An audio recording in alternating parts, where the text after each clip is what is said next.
Good morning dear student. Class 12th की chemistry में आज हम लोग क्रिस्टल फील्ड सिद्धांत, क्रिस्टल फील्ड थ्योरी के विषय में पढ़ेंगे। क्रिस्टल फील्ड सिद्धांत उपसंयोजी यौगिकों की संरचना को, उनके बंध संरचना को, बॉन्ड को समझने के लिए एक महत्वपूर्ण सिद्धांत। क्रिस्टल क्षेत्र सिद्धांत का प्रतिपादन एच बैथे एवं वान ब्लैक ने किया था। एच बैथे एवं वान ब्लैक नामक साइंटिस्टों ने मिल करके क्रिस्टल फील्ड सिद्धांत का प्रतिपादन किया। वास्तव में यह सिद्धांत आयनिक क्रिस्टल में धातु आयन की इलेक्ट्रॉनिक संरचना की व्याख्या के लिए प्रतिपादित किया गया, अतः इसे क्रिस्टल क्षेत्र सिद्धांत कहते हैं। आयनिक यौगिकों की संरचना, इलेक्ट्रॉनिक कॉन्फ़िगरेशन उसकी व्यक्त करने के लिए क्रिस्टल क्षेत्र सिद्धांत का प्रतिपादन किया गया। सन 1952 में ऑर्गेल ने इस सिद्धांत को उपसंयोजी यौगिकों पर लागू किया। सर्वप्रथम सन 1952 में ऑर्गेल नामक साइंटिस्ट ने इसे उपसंयोजी यौगिकों पर लागू किया तथा यह बताया कि यह सिद्धांत इलेक्ट्रॉन ऊर्जा स्तर की लगभग ऊर्जा को पूरा करता है जो परावैंगनी तथा दृश्य स्पेक्ट्रम का निर्माण करते हैं, परंतु बंध निर्माण की व्याख्या नहीं करता है। किंतु ये बंध किस प्रकार बनते हैं इसकी व्याख्या नहीं करता है। क्रिस्टल फील्ड सिद्धांत किसी यौगिक के बंध की व्याख्या नहीं करता है। क्रिस्टल क्षेत्र सिद्धांत से संबंधित महत्वपूर्ण शब्दावली: पहला, अपभ्रष्ट कक्षक डिजेनरेट ऑर्बिटल। किसी उपकोष के समान ऊर्जा वाले कक्षक, किसी उपकोष के ऐसे कक्षक जिनकी ऊर्जा स्तर समान होती है। एक समान ऊर्जा के कक्षक अपभ्रष्ट कक्षक कहलाते हैं। मुक्त परमाणु में डी कक्षक के पांचों डी कक्षक dxy, dyz, dxz, dx square minus Y square, dz square, ये अपभ्रष्ट कक्षक होते हैं। जैसे डी ऑर्बिटल ये हुआ, इसमें 5 कक्षक होते हैं, तो इनमें समान ऊर्जा के इलेक्ट्रॉन रहते हैं, इन्हें अपभ्रष्ट कक्षक कहा जा सकता है। अगला देखेंगे, दूसरी शब्दावली है कक्षक के T2G EG समुच्चय। T2G and EG sets of orbital. D उपकोष के 5 डी कक्षक होते हैं। डी उपकोष में, किसी परमाणु के डी उपकोष में 5 डी कक्षक होते हैं एवं इनकी भुजाओं के कार्तकीय तल की अक्षों के सापेक्ष विन्यास के आधार पर इन्हें 2 वर्गों में बांटा गया है। कक्षकों का EG समुच्चय, जिसमें dx square minus Y square और dz स्क्वायर कक्षकों को रखा गया है। dx square minus Y square तथा dz स्क्वायर कक्षकों की भुजाएं कार्तीय तल के अक्षों के समदिश होती हैं, यानी कि कार्तकीय तल के अक्षों की दिशा में होती है, अतः ये EG समुच्चय बनाते हैं। इन्हें अक्षीय कक्षक या डी गामा कक्षक या गामा 3 कक्षक भी कहा जाता है। शब्द EG का अर्थ है द्विक अपभ्रष्ट, डबल डिजेनरेट। समूह सिद्धांत के अनुसार E फॉर डबल डिजेनरेट समुच्चय को व्यक्त करता है EG। सेकंड है कक्षकों का T2G समुच्चय। इस समूह के अंतर्गत, T2G समूह के अंतर्गत वे कक्षक आते हैं जिनकी भुजाएं अक्षों के मध्य होती हैं। ऐसे कक्षक होते हैं जिनकी भुजाएं अक्षों के मध्य होती हैं। इस समूह में dxy, dyz, dxz कक्षक होते हैं। ये कक्षक डी इप्सिलॉन या गामा इप्सिलॉन या निरक्षीय कक्षक भी कहलाते हैं। समूह सिद्धांत के अनुसार ये कक्षक T2G कक्षक कहलाते हैं, जहाँ T = ट्रिपल डिजेनरेट होता है। क्रिस्टल क्षेत्र सिद्धांत की प्रमुख परिकल्पनाएं निम्नवत हैं। क्रिस्टल क्षेत्र, अब शब्दावली, इससे संबंधित जो शब्दावली थी वो समाप्त हो चुकी।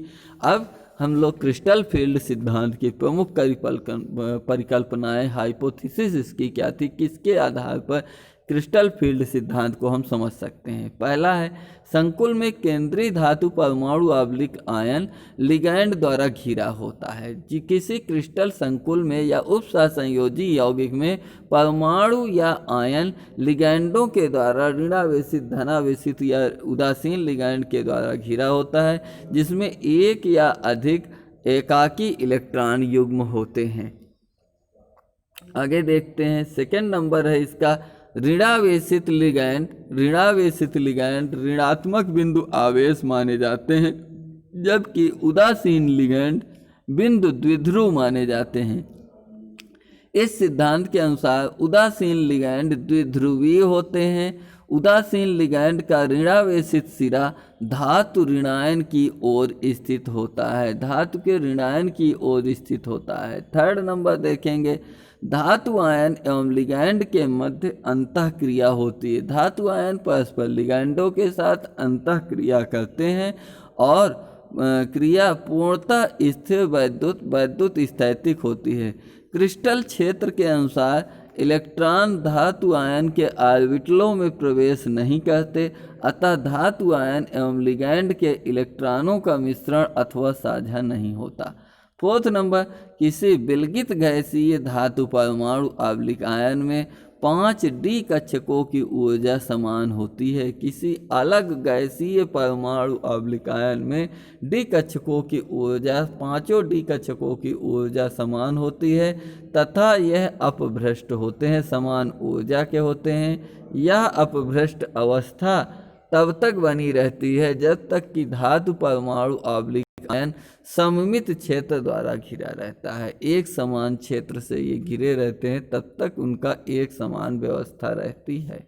पांचवा नंबर है, जब एक संकुल यौगिक बनता है तो केंद्रीय धातु आयन विभिन्न लिगैंडों द्वारा घिर जाता है। जब एक संकुल यौगिक का निर्माण होता है तो केंद्रीय धातु विभिन्न लिगैंडों से घिरा होता है। यदि लिगैंड द्वारा उत्पन्न क्षेत्र सममित है, एक समान क्षेत्र है, तब डी कक्षक अपभ्रष्ट रहते हैं, परंतु अधिकांश संकुलों में लिगैंड द्वारा उत्पन्न क्षेत्र सममित नहीं होता, एक समान नहीं होता, अतः अपभ्रष्ट अवस्था समाप्त हो जाती है, क्योंकि डी कक्षक लिगैंड क्षेत्र द्वारा एक समान रूप से प्रभावित नहीं होते तथा संकुल में डी कक्षक संकुल अवस्था में उपसंयोजी अवस्था में संकुल में डी कक्षक T2G तथा EG समुच्चयों में विभक्त हो जाते हैं, दो समुच्चयों में बंट जाते हैं।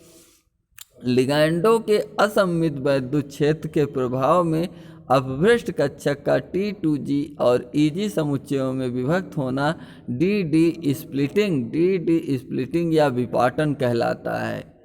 तो यहाँ पर आपको चित्र में दिखाया गया है कि यह डी कक्षक था, यह आपका डी कक्षक था जिसमें 5 डी उपकोष जिसमें 5 डी कक्षक थे, इनका T2G और EG में विभक्त कर दिया गया है। यहाँ पर T2G dxy dyz dxz में है और EG आपका dx² - y² dz² है और इसका अष्टफलकीय रूप से अपभ्रष्ट ऊर्जा के रूप में इसका जब विभक्त होता है तो EG dx² - y², ये काल्पनिक व्यवस्था जब क्षेत्र सममित था, और T2G dxy dyz dzx है।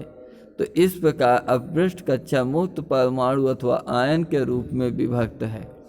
6 नंबर, डी स्प्लिटिंग या डी विपाटन के कारण T2G तथा EG समुच्चयों की ऊर्जा का अंतर क्रिस्टल क्षेत्र ऊर्जा CFE से CFE क्रिस्टल फील्ड स्टेबलाइजेशन आती है तथा इसे डेल्टा O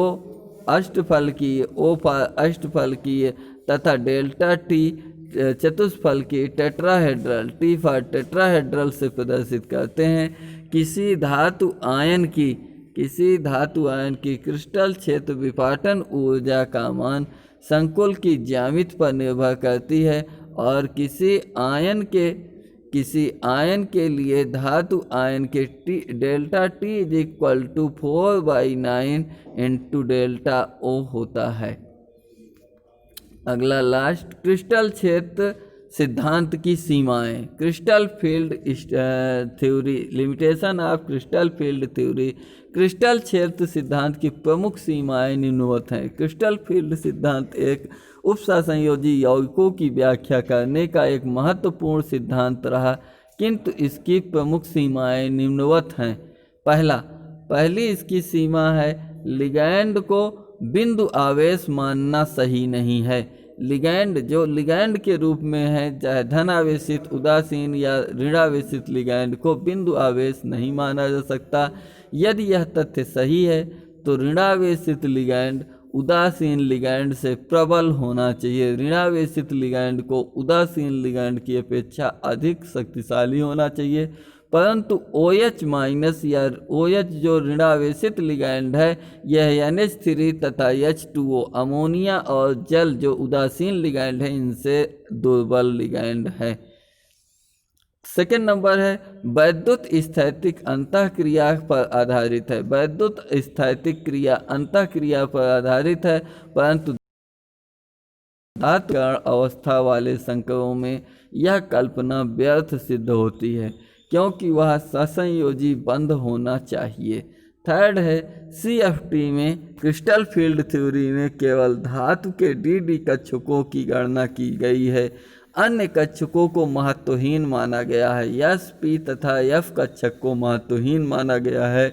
इसमें संकर यौगिक में पाई बंध की गणना की गई है नहीं की गई है। इसमें पाई बंध, कितने पाई बंध है, कितने सिग्मा बंध है, इसकी गणना नहीं की गई है। तो इस प्रकार से आज की डेट में हम लोगों ने क्रिस्टल क्षेत्र सिद्धांत के विषय में पढ़ा, और इसके साथ ही हमारा IUPAC एवं उपसंयोजी यौगिकों से संबंधित, उपसंयोजी यौगिकों की संरचना से संबंधित ये चैप्टर हमारा समाप्त होता है। मिलते हैं अगले टर्न पर अगले नए चैप्टर के साथ। तब तक के लिए सभी लोगों को जय हिंद, वंदे मातरम।